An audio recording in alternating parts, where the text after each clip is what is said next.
cold like this can be at best a problem and at worst fatal for people experiencing homelessness or other hardships. Yeah, cold weather related deaths are on the rise in Wisconsin in the past 5 years. Now an overnight shelter on Madison's east side is preparing to take in men who need a place to stay this week. Armand Rahman has the story. Armand?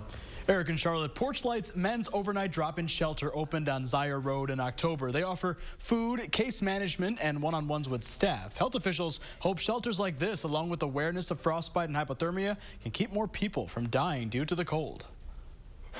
We don't turn anyone away, so no matter what, we'll make room for them someplace. It's the first winter for Porchlight's men's drop-in shelter after they opened near Easttown Mall in October, and it's about to be a real test. Due to the upcoming storm on Thursday, sometimes we see more guests arrive. The most people they've had so far was 228 last Tuesday. But we are most definitely prepared to welcome as many guests as required as possible. They have more than 200 beds and mattresses and just put out more cots for a total of 20.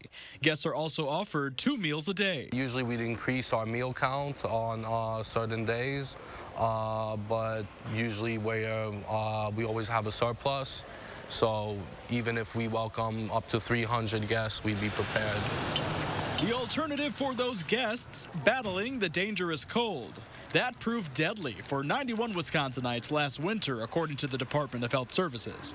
The year before, 78 people died of cold-related causes. We have seen, a slight uptick in the last few years. It's really hard to pinpoint any particular issue that may be driving that. While it can be easy to spot frostbite by the gray waxiness of skin, it's also important to know the early signs of hypothermia so you can get someone safely inside. Shivering, clumsiness, not being coordinated, maybe confusion. Take their body temperature. Their body temperature is below 95 degrees. That's a medical emergency and you need to seek help. Doctors say it's not just the homeless community at risk. In cold enough temperatures, that can happen very quickly in a matter of minutes. You should check on outdoor workers, the elderly, and those living without good heating. Contact their local health department that can help out with heating assistance.